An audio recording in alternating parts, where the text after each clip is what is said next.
ಪ್ರೀತಿಯ ಕರುನಾಡಿಗೆ ವಿಷನ್ 24 ಚಾನಲ್ಗೆ ಆತ್ಮೀಯ ಸ್ವಾಗತ. ವೀಕ್ಷಕರೇ, ಈ ದಿನ ನಾವು ಭಾರತವನ್ನು ಬೆಚ್ಚಿ ಬೀಳಿಸಿದಂತಹ ತಂದೂರು ಪ್ರಕರಣದ ಕುರಿತಾಗಿ ತಿಳಿಯೋಣ. ಈ ತಂದೂರು ಪ್ರಕರಣದ ಪ್ರಮುಖ ಪಾತ್ರಗಳೆಂದರೆ ಸುಶೀಲ್ ಶರ್ಮಾ ಹಾಗೂ ನೈನಾ. ಇವರಿಬ್ಬರ ನಡುವೆ ಒಡನಾಟವನ್ನು ಬೆಳೆಸಿಕೊಳ್ಳುವಂತಹವನು ಕರೀಂ.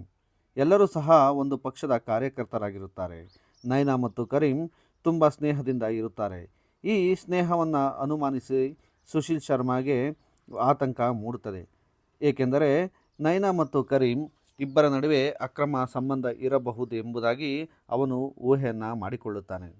ಒಂದು ದಿನ ಸುಶೀಲ್ ಶರ್ಮಾ ತನ್ನ ಮನೆಗೆ ಬರುತ್ತಾನೆ. ಈ ಸಂದರ್ಭದಲ್ಲಿ ನೈನಾ ಫೋನಿನಲ್ಲಿ ಮಾತನಾಡುತ್ತಾ ಕುಳಿತಿರುತ್ತಾಳೆ. ತಕ್ಷಣವೇ ಸುಶೀಲ್ ಶರ್ಮಾ ನೈನಾಳಿಗೆ ಪ್ರಶ್ನಿಸುತ್ತಾನೆ, ಯಾರ ಬಳಿ ಮಾತನಾಡುತ್ತಿದ್ದೀಯಾ ಎಂದು ಕೇಳಿದಾಗ ನೈನಾ ನಾನು ತನ್ನ ಸಂಬಂಧಿಕರ ಬಳಿ ಮಾತನಾಡುತ್ತಿದ್ದೇನೆ ಎಂದು ಹೇಳುತ್ತಾಳೆ. ಬಳಿಕ ನೈನಾ ರೂಮಿಗೆ ತೆರಳಿದಾಗ ಸುಶೀಲ್ ಶರ್ಮಾ ಫೋನನ್ನು ತೆಗೆದುಕೊಂಡು ರೀಡಯಲ್ ಮಾಡುತ್ತಾನೆ. ರೀಡಯಲ್ ಮಾಡಿದ ಸಂದರ್ಭದಲ್ಲಿ ಆ ಕಡೆಯಿಂದ ಕರೀಂ ಎಂಬ ವಾಯ್ಸು ಕೇಳಿಬರುತ್ತದೆ. ಇದರಿಂದ ಕುಪಿತನಾದ ಸುಶೀಲ್ ಶರ್ಮಾ ನೇರವಾಗಿ ಹೋಗಿ ನೈನಾಳನ್ನು ಪ್ರಶ್ನಿಸುತ್ತಾನೆ. ಹಾಗೆ ಅವರಿಬ್ಬರ ನಡುವೆ ಜಗಳ ಕೂಡ ಪ್ರಾರಂಭವಾಗುತ್ತದೆ.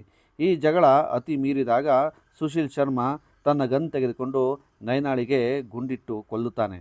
ನಂತರ ಭಾಗ್ಯ ರೆಸ್ಟೋರೆಂಟ್ಗೆ ತೆರಳಿ ತನ್ನ ಸ್ನೇಹಿತನಾದ ಕೇಶವ್ ಕುಮಾರ್ ಅವರ ಸಹಾಯದಿಂದ ದೇಹವನ್ನು ತುಂಡು ತುಂಡಾಗಿ ಕತ್ತರಿಸಿ ತಂದೂರಿನಲ್ಲಿ ಸುಡಲು ಪ್ರಯತ್ನಿಸಿದಾಗ ಕೆಟ್ಟ ವಾಸನೆ ಬರುತ್ತದೆ. ಈಗಾಗಲೇ ತನಿಖೆಯಲ್ಲಿದ್ದ ಪೊಲೀಸರು ರೆಸ್ಟೋರೆಂಟ್ಗೆ ವಿಸಿಟ್ ಮಾಡಿದಾಗ ಇವರ ಈ ಕೃತ್ಯ ಕಂಡು ಸಿಡಿದೇಳುತ್ತಾರೆ. ಈ ಸಂದರ್ಭದಲ್ಲಿ ಕೇಶವ್ನನ್ನು ಬಂಧಿಸಲಾಗುತ್ತದೆ. ಹಾಗೆ ಶರ್ಮಾ ಅಲ್ಲಿಂದ ತಪ್ಪಿಸಿಕೊಳ್ಳುವಲ್ಲಿ ಯಶಸ್ವಿ ಕೂಡ ಆಗುತ್ತಾರೆ. ಜುಲೈ 10, 1995ರಂದು ಶರ್ಮಾ ಶರಣಾಗುತ್ತಾರೆ. ಪೋಸ್ಟ್ ಮಾರ್ಟಮ್ ರಿಪೋರ್ಟ್ ಪ್ರಕಾರ ನೈನಾ ಹಣೆಗೆ ಮತ್ತು ಕುತ್ತಿಗೆ ಭಾಗಕ್ಕೆ ಗುಂಡನ್ನು ಹಾರಿಸಿ ಕೊಲ್ಲಲಾಗಿದೆ ಎಂದು ತಿಳಿದುಬರುತ್ತದೆ. ಆದರೆ ಮೊದಲ ರಿಪೋರ್ಟ್ನಲ್ಲಿ ಸುಟ್ಟ ಗಾಯಗಳಿಂದ ಸಾವನ್ನಪ್ಪಿದ್ದಾರೆ ಎಂದು ತಿಳಿದುಬಂದಿತ್ತು. ಆದರೆ ಬಳಿಕ ಟಿ.ಡಿ. ಡೋಗ್ರಾರವರ ನೇತೃತ್ವದಲ್ಲಿ ಎರಡನೇ ವರದಿಯನ್ನು ಸಿದ್ಧಪಡಿಸಲಾಗುತ್ತದೆ. ಈ ವರದಿಯನ್ನು ಆಧರಿಸಿ ಕೋರ್ಟ್ 2003ರಲ್ಲಿ ಶರ್ಮಾಗೆ ಗಲ್ಲು ಶಿಕ್ಷೆ ವಿಧಿಸುತ್ತದೆ. ಶರ್ಮಾ ಸುಪ್ರೀಂ ಕೋರ್ಟನ್ನು ಸುತ್ತಿ ಗಲ್ಲು ಶಿಕ್ಷೆಯಿಂದ ಜೀವಾವಧಿ ಶಿಕ್ಷೆಗೆ ತಮ್ಮ ಶಿಕ್ಷೆಯನ್ನು ಬದಲಿಸಿಕೊಳ್ಳುತ್ತಾರೆ.